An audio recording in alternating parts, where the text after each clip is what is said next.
তাই বলে জুতো পালিশ করবে? তবু জীবন শান্ত না বাবু। আমি সৎ পথে রোজগার করছি, অসৎ পথে নয়।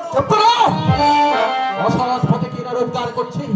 আজ যাদের বাড়ি গাড়ি ব্যাংক ব্যালেন্স দেখতে পাচ্ছ, তারা সবাই তোমার মতো গরিবদের ঠকিয়ে বড় লোক হয়েছে, তাদের ন্যায্য পাওনা থেকে বঞ্চিত করেছে। আসলে এটা হচ্ছে একটা ফাঁকির দুধ। যে যত বেশি ফাঁকি দিতে পারবে এই সমাজে তার তত বেশি সুনাম হবে। তুমি কেন পড়ে পড়ে মার খাচ্ছ? আপনি এসব কি বলছেন বাবু? কি বলছি? এই জুতো পালিশ করে তুমি কোনোদিন তোমার সংসারে অভাব ঘুচাতে পারবে না। এখনো সময় আছে। ওই যুগের ছেলেতে গা ভাসিয়ে দাও, দেখবে মুঠো মুঠো চোখ তোমার হাতের মুঠো। না বাবু, কোনো খারাপ কাজ আমি করতে পারবো না। সবাই খারাপ হলেও আমার ভালো হতে বাধা কোথায়? তুমি চুরি করলে পেট ভরে বাবু, কিন্তু মন ভরে না। না না, আর আমি এখানে দাঁড়িয়ে থাকবো না। আমি আমি যাই বাবু। আরে দাঁড়াও।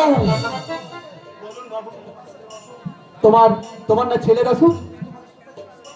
এই জুতো পালিশ করে তুমি তার চিকিৎসা করাতে চাও? হ্যাঁ বাবু। তাহলে ওই ছেলের আশা ত্যাগ করো। এই জুতো পালিশ করে তুমি তার কোনোদিন সুস্থ করতে পারবে না। যদি না পারি, বুকে পাশান বেঁধে ওই ছেলেকে আমি জমের হাতে তুলে দেব। গোটা সমাজটাই যেখানে বচন ধরে গেছে, তখন তুমি কেন ন্যায় নীতির আদর্শ বুঝে নিয়ে এই পরে পরে মার খাচ্ছ?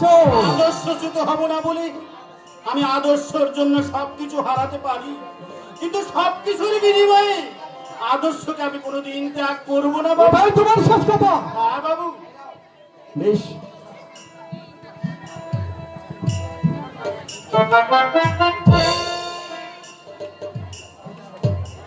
এই এই 200 টাকা তোমার কাছে রাখো।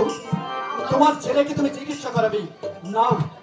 না বাবু, এত টাকা আমি কি করে শোধ করবো বাবু? ও তোমাকে করতে হবে না।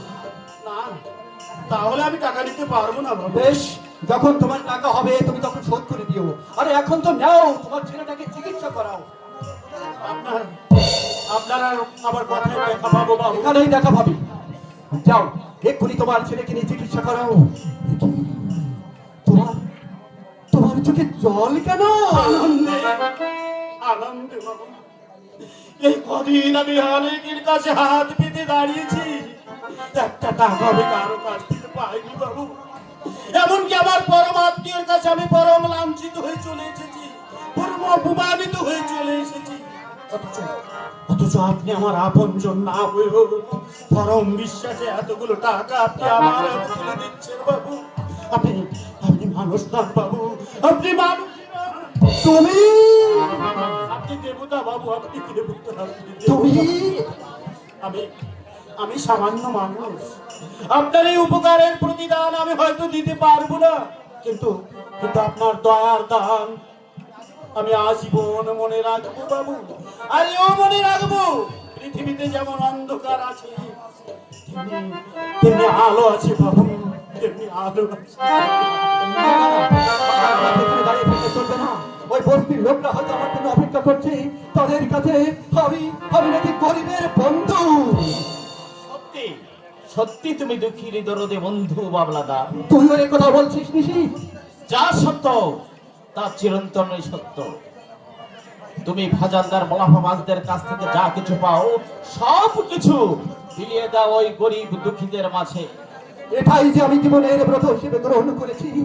একটা কিছু করে পরে আমার অতীত কিন্তু ভুলে থাকতে হবে রে বাবলাদা।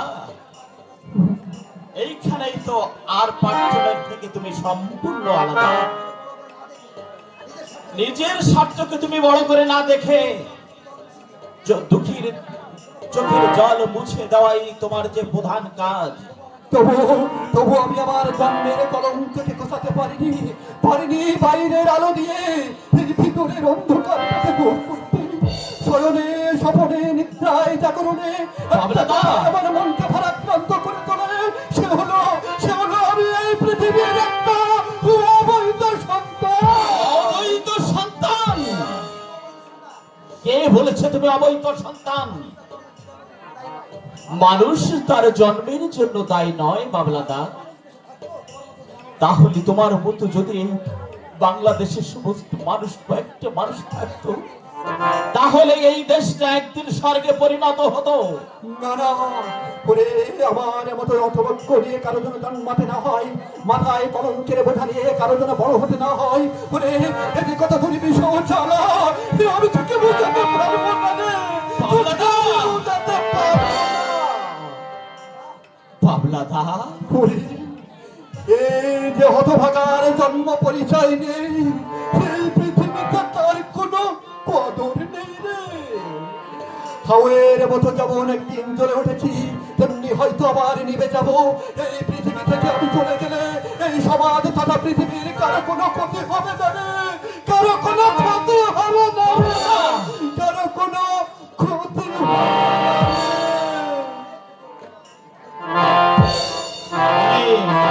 অনেক ক্ষতি হবে বাবলাদা।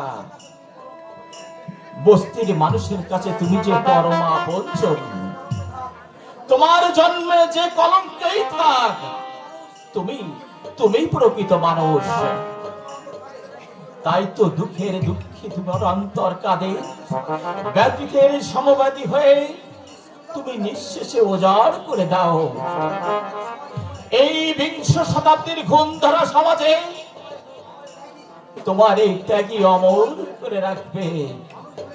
মানুষ ভুলে যাবে না এই বাবলা মস্তানের নাম।